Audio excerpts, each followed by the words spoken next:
नमस्कार, आदाब, सत श्री अकाल एंड गुड मॉर्निंग बच्चों। आप सभी का स्वागत है आपके अपने प्यारे से YouTube channel together with maths by engineer Vikas Singh पे। बच्चों, पिछले लेक्चर्स में हम लोगों ने एरिया ऑफ ट्राइंगल्स पढ़ा था डिटर्मिनेंट मेथड से फाइंड आउट करने के लिए, और वहाँ हम लोगों ने कुछ क्वेश्चंस भी किया था और कंसेप्ट्स को हम लोगों ने समझा था। तो आई होप आपको वो चीज़ें अच्छे से क्लियर हो गई होंगी और इनसे रिलेटेड क्वेश्चंस जो भी रेफरेंस बुक में या एनसीईआरटी में अवेलेबल हैं वो चीज़ आप लोगों ने बना लिया होगा।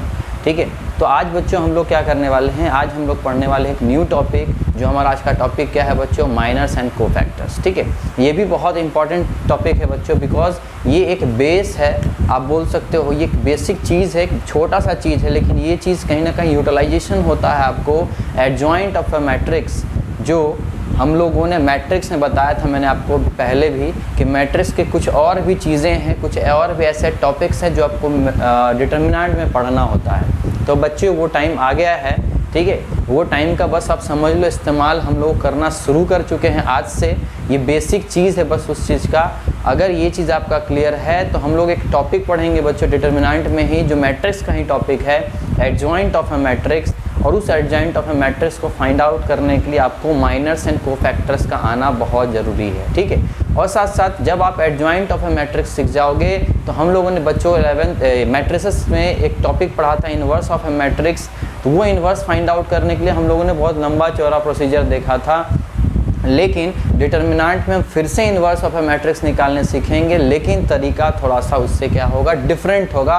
लेकिन वहाँ पे उस तरीका को सीखने के लिए इस चीज़ का आपको आना बहुत ज़्यादा ज़रूरी है। ठीक है, इसीलिए याद रखिएगा बच्चों, है तो बहुत छोटा सा टॉपिक लेकिन बहुत ही इम्पॉर्टेंट है आपके आगे आने वाले लेक्चर्स के लिए। तो चलिए बच्चों स्टार्ट करते हैं आज का लेक्चर और देखते हैं माइनर्स एंड कोफैक्टर्स क्या होता है। तो सबसे पहले हम लोग बच्चों देखने वाले हैं माइनर्स के बारे में। तो ध्यान दीजिएगा माइनर्स क्या है, माइनर्स स्पेशली क्या होता है बच्चों, ध्यान दीजिएगा। माइनर्स क्या है, एक तरह का बोल सकते हो वैल्यू है, एक मेथड है जिस मेथड के थ्रू हम एक वैल्यू को फाइंड आउट करेंगे। वही वैल्यू हमारा क्या है बच्चों, माइनर्स है। उसको कैलकुलेट कैसे किया जाता है ध्यान दीजिएगा।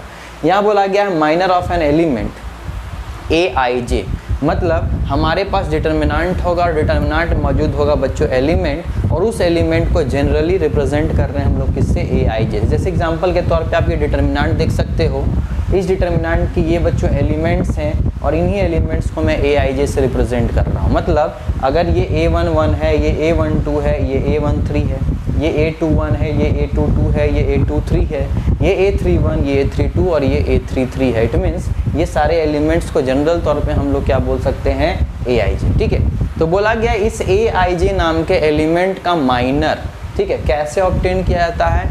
तो बोला गया है minor of an element AIJ is obtained by deleting its ith row and jth column in which the element lies. मतलब बोला गया है किसी एलिमेंट का अगर आपको माइनर फाइंड आउट करना है तो उस एलिमेंट का, जैसे ये A11 पे मौजूद एलिमेंट है ना बच्चों, तो इस A11 का रो क्या है बच्चों, फर्स्ट रो है, कॉलम कौन सा है, फर्स्ट कॉलम, मतलब ith रो और jth कॉलम। तो मतलब फर्स्ट रो, इस एलिमेंट का फर्स्ट रो और इसी एलिमेंट का फर्स्ट कॉलम को क्या कर दो, डिलीट कर दो, मतलब इसको ढक लो। और जो बच रहा है बच्चों, ये आपको दिखाई दे रहा है, ये वाला पार्ट जो बचता हुआ नज़र आ रहा है, इस पार्ट को हम लोग बोलेंगे डिटर्मिनेंट का एक सब पार्ट, मतलब एक सब डिटर्मिनेंट। और उस सब डिटर्मिनेंट का जो वैल्यू कैलकुलेट होगा बच्चों, वही वैल्यू हमारा क्या कहलाएगा, हमारा माइनर कहलाएगा। ठीक है, इस चीज़ के एग्जांपल हम जब सॉल्व करेंगे तो और अच्छे से क्लियर हो जाएगा। बस बेसिक डेफिनेशन से मैं समझाना चाह रहा हूँ कि डिटर्मिनेंट में मौजूद एलिमेंट का माइनर फाइंड आउट होता है, और माइनर निकलता कैसे है, उस एलिमेंट का माइनर निकालना है अगर, तो उस एलिमेंट का रो और उस एलिमेंट का कॉलम आपको क्या कर देना है, ढक देना है, डिलीट कर देना है। और उसके बाद जो अंदर एलिमेंट्स बचे हुए दिखाई देंगे, मतलब सब डिटर्मिनेंट जो बचा हुआ दिखाई देगा, उसी सब डिटर्मिनेंट का वैल्यू जो निकलेगा वही हमारा माइनर कहलाएगा। ठीक है, दूसरा क्या पॉइंट है बच्चों, ध्यान दीजिएगा। बोला गया minor of an element AIJ, इस डिटर्मिनेंट में मौजूद जो एलिमेंट है, एलिमेंट आप देख सकते हैं बच्चों कितने हैं, 9 एलिमेंट्स हैं। तो 9 का 9 एलिमेंट्स का माइनर फाइंड आउट कर सकते हैं। हम इसका ही माइनर फाइंड आउट कर सकते हैं, हम इसका भी फाइंड आउट कर सकते हैं, इसका भी फाइंड आउट कर सकते हैं। मतलब 9 माइनर्स हम फाइंड आउट कर सकते हैं इस डिटर्मिनेंट का। अब डिमांड होगा किसी पर्टिकुलर, आपको बोला जाएगा A13 में मौजूद एलिमेंट का माइनर फाइंड आउट करो, तो जिसके बारे में बोला जाएगा वो हम फाइंड आउट करेंगे, नहीं तो अगर हमें सबका निकालना पड़ेगा तो हम सबका निकाल सकते हैं। बस कंसेप्ट वही है, जिस एलिमेंट का निकालना है उस एलिमेंट को रो और कॉलम वाइज क्या कर देना है, ढक देना है, ठीक है। और बोला गया है क्या बच्चों कि माइनर ऑफ एलिमेंट को रिप्रेजेंट करने के लिए एक सिंबल दिया गया है, जिस सिंबल को हम लोग क्या बोल रहे हैं, MIJ। मतलब मैं इस एलिमेंट का माइनर निकालना चाह रहा हूँ, तो ये एलिमेंट को मैं AIJ बोल रहा हूँ, तो इसके माइनर को हम क्या बोलेंगे, MIJ। मतलब अगर इस एलिमेंट का पोजीशन का बात किया जाए तो इस एलिमेंट का पोजीशन है A11, तो इस एलिमेंट का हम निकालना चाहते हैं माइनर बच्चों, तो इसका माइनर मतलब रिप्रेजेंटेशन कैसे होगा, M11। तो इसका मीनिंग क्या होता है, इसका मीनिंग होता है minor of an element which is at A11, ठीक है। M11 का मतलब क्या हुआ, M11 का मतलब हुआ हम A11 पे मौजूद एलिमेंट का माइनर फाइंड आउट करना चाह रहे हैं, ये रिप्रेजेंटेशन है माइनर का, ठीक है। चलिए उसी तरह से यहाँ थर्ड पॉइंट क्या लिखा गया है कि total number of minors can be obtained by seeing the elements. वही जो चीज़ मैंने भी बताया, डिटर्मिनेंट में जितने एलिमेंट्स होते हैं उतने हम माइनर्स फाइंड आउट कर सकते हैं। यहाँ 9 एलिमेंट्स हैं तो हम लोग 9 माइनर्स निकाल सकते हैं। जैसे कि इस एलिमेंट का पोजीशन है A11, तो इसका अगर हमें माइनर फाइंड आउट करना पड़ेगा तो हम लिखेंगे M11। मतलब इस M11 का मतलब हुआ A11 पे मौजूद एलिमेंट का माइनर। अगर मैं बोलूँ M12 फाइंड आउट करो, तो M12 मतलब बच्चों A12 पे मौजूद एलिमेंट का माइनर फाइंड आउट करो। मैं अगर बोलूँ A31 का माइनर फाइंड आउट करना है तो रिप्रेजेंट कैसे करोगे, M31 मतलब A31 पे मौजूद एलिमेंट का माइनर। चीज़ क्लियर हो गया। तो ये रिप्रेजेंटेशन था बच्चों। अब हम इस एग्जांपल को लेते हैं और इस एग्जांपल से समझते हैं कि कैसे किसी एलिमेंट का माइनर फाइंड आउट किया जा सकता है जो कि डिटर्मिनेंट में मौजूद होगा। देख सकते हो बच्चों, क्वेश्चन लिखा है मैंने कि find the minor of element 6। किस एलिमेंट का माइनर फाइंड आउट करने के लिए बोला गया बच्चों, 6 एलिमेंट का। मतलब एलिमेंट 6 जो इसमें मौजूद है उस एलिमेंट का बोला गया माइनर फाइंड आउट करने के लिए इस डिटर्मिनेंट, ठीक है। तो आप देख सकते हो बच्चों, यहाँ पे ध्यान दीजिएगा, हमारे डिटर्मिनेंट क्या है, हमारा डिटर्मिनेंट है बच्चों 1 2 3 4 5 6 7 8 और 9। हमें फाइंड आउट करना है बाबू क्या, जो एलिमेंट 6 डिटर्मिनेंट है मौजूद है उसका माइनर। ध्यान दीजिए, ये एलिमेंट जो 6 है बच्चों, इसका पोजीशन क्या है, तो आप देख सकते हो इसका पोजीशन क्या है बच्चों, ये है सेकेंड रो और थर्ड कॉलम पे, मतलब ये है A23, ठीक है। हमें A23 पे मौजूद जो एलिमेंट 6 है उसका माइनर फाइंड आउट करना है। तो रिप्रेजेंटेशन के हिसाब से हम कैसे समझाएं कॉपी चेक करने वाले को कि भैया हम क्या निकालना चाहते हैं, तो हम लिखेंगे M23। अगर M23 हमने लिख दिया तो सामने वाला समझ जाएगा क्या कि हमें बोला गया है A23 पे मौजूद एलिमेंट जो 6 है उसका क्या फाइंड आउट करो, माइनर फाइंड आउट करो। तो ये बेसिक सा कंसेप्ट रिप्रेजेंटेशन से आपको समझ में आ गया बच्चों। अब ध्यान दीजिए, माइनर निकालना है, तो माइनर निकालने का तरीका क्या हुआ, 6 का माइनर निकालना है, तो जिस चीज़ का माइनर निकालना है उसको रो और कॉलम वाइज क्या कर दो, ढक दो। अब देखो आपके पास डिटर्मिनेंट क्या बचा, सब डिटर्मिनेंट क्या बचा, 1 2 7 8 वाला एक सब डिटर्मिनेंट आपको बचा हुआ दिखाई दे रहा है, 1 2 7 8 वाला सब डिटर्मिनेंट बचा हुआ दिखाई दे रहा है बच्चों। और यही सब डिटर्मिनेंट का जो वैल्यू होगा मेरा क्या कहलाएगा, माइनर। और ये तो आपके लिए दो बाएं हाथ का खेल है कि 2 × 2 का डिटर्मिनेंट आप आसानी से फाइंड आउट कर सकते हो। 1 8 × 8 -7 2 × 14। It means minor of the element which is present at A23 that is 6 का माइनर क्या हो गया बच्चों, -6। तो ये हमारा निकल गया बच्चों क्या, माइनर ऑफ द एलिमेंट 6। बात समझ में आ रहा है ना। तो इस तरह से बच्चों हम लोग आसानी से किसी भी एलिमेंट का माइनर फाइंड आउट कर सकते हैं जो कि हमारे डिटर्मिनेंट में मौजूद होगा। चलिए एक और ना होगा तो अपने मन से यहाँ पे मैं आपसे पूछ लेता हूँ कि M31 क्या होगा। अब मैंने M31 लिखा है तो आपको समझ में आना चाहिए बच्चों M31 का मतलब क्या है, A31 पे मौजूद एलिमेंट का माइनर। तो बताइए A31 पे मौजूद एलिमेंट्स कौन सा है बच्चों, तो A31 पे मौजूद कौन है, थर्ड रो, फर्स्ट कॉलम पे मौजूद एलिमेंट कौन है, 7। फिर 7 को रो और कॉलम वाइज ढक दीजिए। अब आपके पास सब डिटर्मिनेंट क्या बचा हुआ दिखाई दे रहा है, 2 3 5 6। और इस 2 3 5 6 का डिटर्मिनेंट मतलब वैल्यू फाइंड आउट करो, 2 6 × 12 -5 3 ज़ा 15, तो आप देख सकते हो बच्चों कितना आएगा, ठीक है, ये आ गया बच्चों -3। तो ये है बच्चों हमारा 7 नाम के एलिमेंट का माइनर जो कि डिटर्मिनेंट में मौजूद है। तो इस तरह से बच्चों हम लोग माइनस फाइंड आउट कर सकते हैं, ठीक है। तो आप पहले इस चीज़ को लिख लें अच्छे से और फिर हम लोग समझते हैं कोफैक्टर के बारे में। चलिए बच्चों देखिए, अब हम लोग बात करते हैं कोफैक्टर के बारे में। तो माइनर्स अगर आप एग्जैक्टली समझ चुके हो तो कोफैक्टर्स आपके लिए समझना बहुत ही आसान हो जाएगा। कैसे, ध्यान दीजिएगा। तो आपको एक चीज़ तो समझ में आ गया कि माइनस एक प्रकार का क्या है बच्चों, वैल्यू है, ठीक है, वो एक डिटर्मिनेंट का वैल्यू है बोल सकते हो। तो कोफैक्टर्स भी बच्चों क्या है, वो भी एक प्रकार का डिटर्मिनेंट का वैल्यू है। तो मतलब वैल्यू को हम कैसे डिटरमाइन करेंगे वो मेन चीज़ है, ठीक है। माइनस कैसे निकालेंगे वो हम लोगों ने देखा। और कोफैक्टर भी एक क्या बोल सकते हो, तरीका है, प्रोसेस है जिसके थ्रू हम कोफैक्टर्स फाइंड आउट करते हैं किसी एलिमेंट का। तो ये कोफैक्टर्स कैसे निकलता वो भी ध्यान से देखिएगा। यहाँ क्या लिखा गया है बच्चों, cofactor of an element AIJ, determinant मौजूद किसी एलिमेंट का आपको क्या फाइंड आउट करना है, कोफैक्टर। जैसे किसी एलिमेंट का हम माइनर फाइंड आउट करते थे, तो वैसे ही हम किसी एलिमेंट का कोफैक्टर फाइंड आउट करेंगे। मतलब सीधी सी बात है, जिन जिन एलिमेंट का बच्चों आप माइनर्स फाइंड आउट कर सकते हो, उन एलिमेंट्स का कोफैक्टर्स भी फाइंड आउट कर सकते हो जो डिटर्मिनेंट में मौजूद होगा, ठीक है। चलिए, यही बोला गया है, cofactor of an element AIJ is obtained by multiplying the sign convention of AIJ। अब साइन कन्वेंशन बच्चों आपको पता है, ठीक है ना। तो जो डिटर्मिनेंट आपके पास दिया गया होगा, उस डिटर्मिनेंट में हर एक एलिमेंट का जो पोजीशन होगा, उस पोजीशन का साइन कन्वेंशन आपको पता होगा, ठीक है।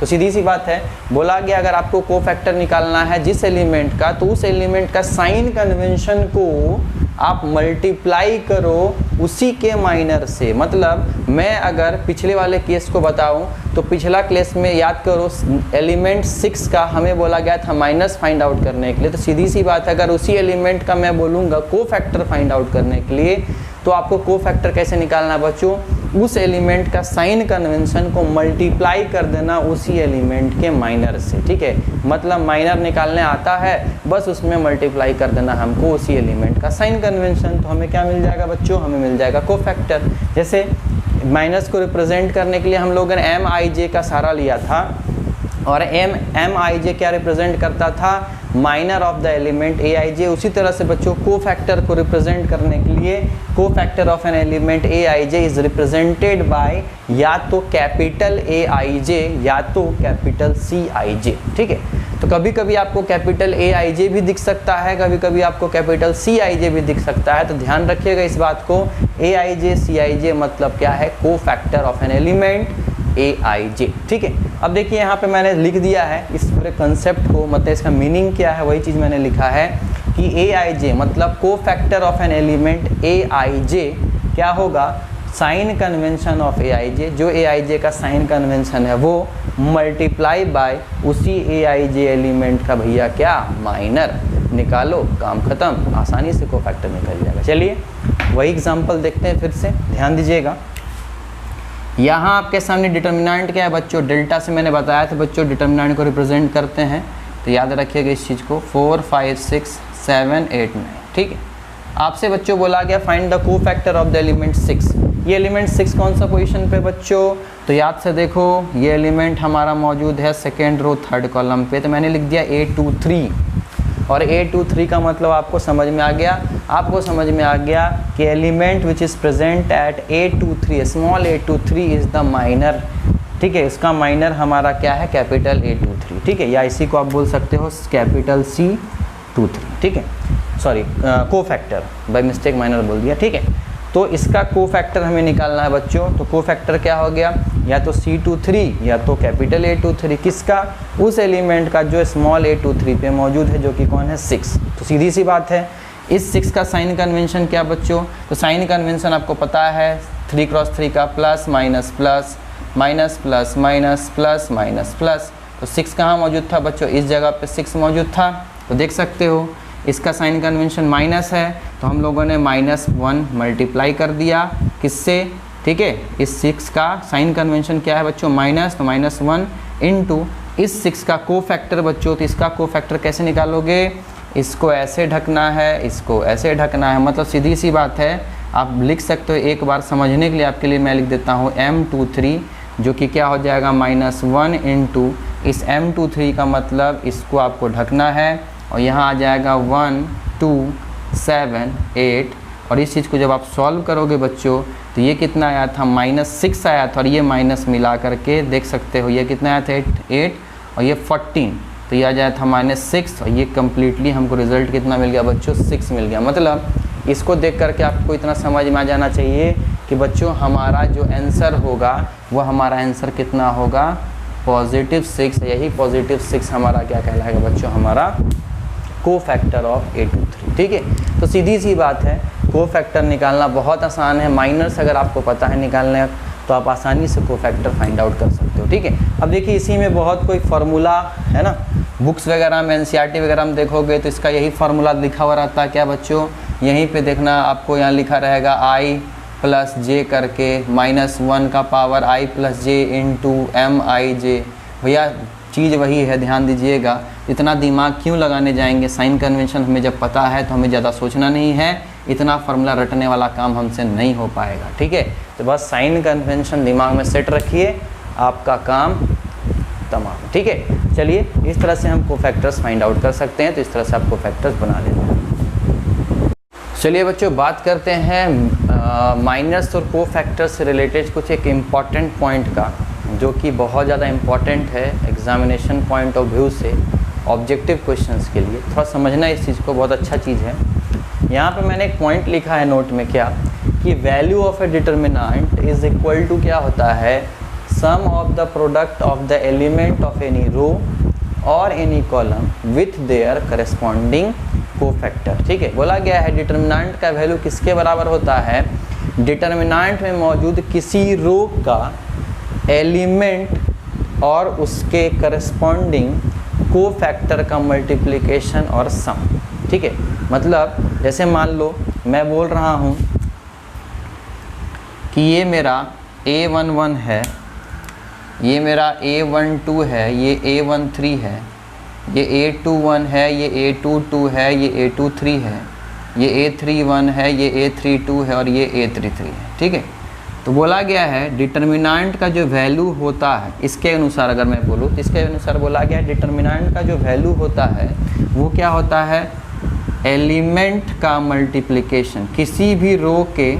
ठीक है, आप मैं मान लेता हूँ इस रो को उठा ले रहा हूँ, तो किसी भी रो का एलिमेंट का मल्टीप्लिकेशन उसके करस्पॉन्डिंग कोफैक्टर। तो इसका कोफैक्टर किससे रिप्रेजेंट करेंगे बच्चों, कैपिटल A11 से। ठीक है, मतलब वही बोला गया sum of the product of the element of any row, of the elements of any row और any column with their corresponding cofactor. मतलब सीधी सी बात है, यहाँ इसका ये मीनिंग बताया गया है कि किसी डिटर्मिनेंट का जो वैल्यू होगा वो हम ऑब्टेन कर सकते हैं किसी भी डिटर्मिनेंट में मौजूद रो के सारे एलिमेंट्स को उसके करस्पॉन्डिंग कोफैक्टर से मल्टीप्लाई करके और सम के फॉर्म में रिप्रेजेंट करके। मतलब इसका एलिमेंट का मल्टीप्लिकेशन इसके कोफैक्टर से प्लस इसके एलिमेंट का मल्टीप्लिकेशन इसके ही कोफैक्टर से प्लस इसके एलिमेंट का मल्टीप्लिकेशन इसी के कोफैक्टर से।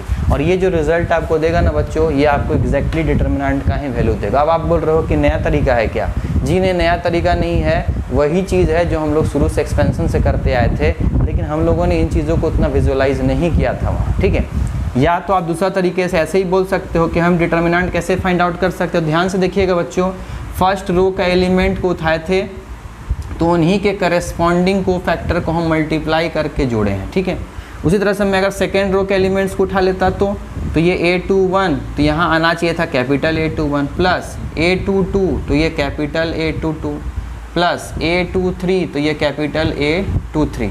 अब इसका वैल्यू कैलकुलेट करते तो एग्जैक्टली आपको डिटर्मिनेंट का ही वैल्यू मिलता। चलिए उस तरह से कोई बोलता कि हम कॉलम वाइज करके देखते, तो कॉलम वाइज भी करके देख सकते हो। अगर यही चीज़ होता है A11 तो इसके साथ मल्टीप्लाई होना चाहिए था इसी करस्पॉन्डिंग कोफैक्टर, मतलब capital A11 plus A21 into capital A21 plus A31 into capital A31। तो इस तरह से बच्चों आप एग्जैक्टली डिटर्मिनेंट का वैल्यू फाइंड आउट कर सकते हैं किसी भी रो के एलिमेंट्स को उसी करस्पॉन्डिंग कोफैक्टर से मल्टीप्लाई करके और उनका सम के फॉर्म में रिप्रेजेंट करके। ठीक है, ये आपको क्या देगा बच्चों, ये आपको देगा ठीक है, डिटर्मिनेंट का वैल्यू, ये जो तरीका आप लोगों ने सीखा, ये ऑब्जेक्टिव्स के तौर पे इस तरह से पूछा जा सकता है। तो यहाँ पे तो मैंने R1, R2 और C1 का करके दिखाया, तो आप R3 का भी करके दिखा सकते हो, C2 का भी करके दिखा सकते हो, C3 का भी करके दिखा सकते हो। सेम तरीका इसी टाइप का होगा, ठीक है। चलिए इस चीज़ को मैं थोड़ा सा एक्सप्लेन करके और अच्छे से दिखाता हूँ कि एग्जैक्टली ये सही है या गलत है।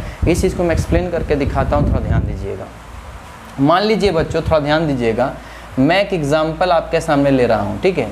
मैंने एग्जाम्पल क्या लिया बच्चों, ध्यान दीजिएगा।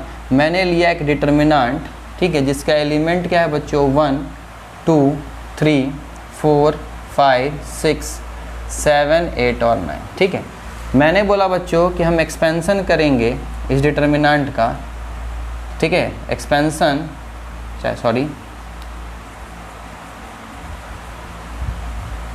एक्सपेंशन थ्रू R1, ठीक है। हम लोग क्या करेंगे बच्चों, एक्सपेंशन करेंगे थ्रू R1, ये एक्सपेंड करेंगे विद द हेल्प ऑफ क्या, फर्स्ट रो, ठीक है। तो एक्सपेंशन थ्रू R1 अगर हम कर रहे हैं बच्चों, तो थोड़ा ध्यान दीजिएगा। तो इसका एक्सपेंशन जब आप करोगे तो कैसे लिखते हो आप, थोड़ा ध्यान दीजिएगा। जिस चीज़ की मदद से हम एक्सपेंड करते हैं उसी का हम बच्चों क्या लिखते हैं, साइन कन्वेंशन। थोड़ा ध्यान दीजिएगा। सबसे पहला एलिमेंट क्या है बच्चों, 1, उसका साइन कन्वेंशन क्या है, प्लस। तो मैं थोड़ा सा इस चीज़ को लिख ले रहा हूँ, +1 इंटू इसका एलिमेंट कौन है बच्चों, 1 इंटू, अब इस चीज़ को हम अगर ढकते हैं इस 1 नाम के एलिमेंट रो और कॉलम वाइज, तो बच्चों क्या आएगा, तो ये आएगा बच्चों यहाँ पे 5 6 8 और 9, ठीक है।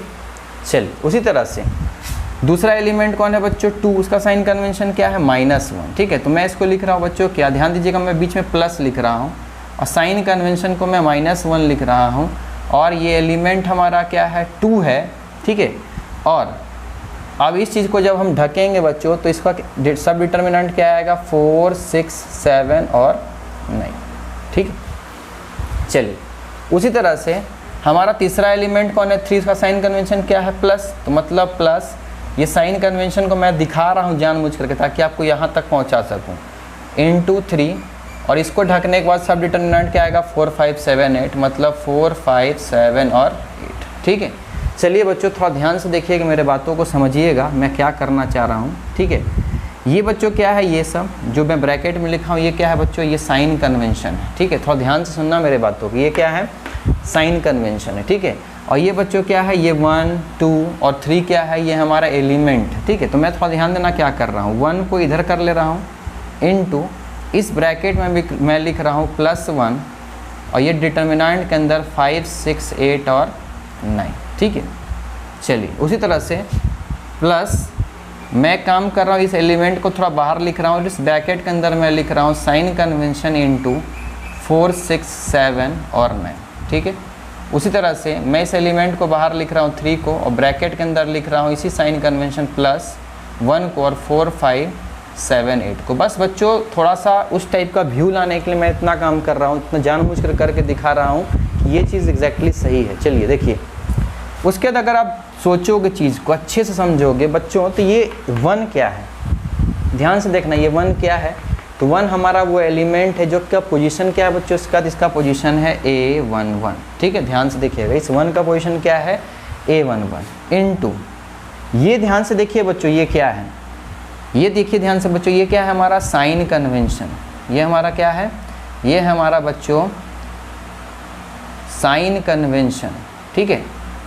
किसका साइन कन्वेंशन था बच्चों, तो यही इस 1 का साइन कन्वेंशन था, साइन कन्वेंशन ऑफ A11 है ये, ठीक है। तो अगर चीज़ को समझोगे बच्चों, था चलो डायरेक्ट मैं कर देता हूँ, आप समझ रहे हो कि ये A11 का साइन कन्वेंशन है +1, और इस 1 को अगर हम ढकते थे तो ये बच्चों आया ये वाला। तो क्या हम बोल सकते हैं कि ये साइन कन्वेंशन है 1 का, और ये 1 का बच्चों ये क्या है, माइनर है। देख सकते हो आप, अगर मैं आपसे बोलूँ कि 1 का माइनर क्या होगा बच्चों, तो ये देखो 5 6 8 9 1 का माइनर दिख रहा है ना। तो माइनर 1 का और 1 का साइन कन्वेंशन, मतलब A11 का साइन कन्वेंशन और A11 का माइनर, तो साइन कन्वेंशन और माइनर मल्टीप्लाई होकर क्या देता है बच्चों, को फैक्टर, मतलब क्या मैं इस चीज़ को A11 लिख सकता हूँ। चलिए उसी तरह से अब आप देख सकते हो ये 2 क्या है बच्चों, तो 2 है एलिमेंट कौन सा, A12 नाम का, साइन कन्वेंशन A12 का, और इसी A12 का बच्चों ये क्या है, माइनर है, चेक कर लो, माइनर है 4 6 7 9 है ना।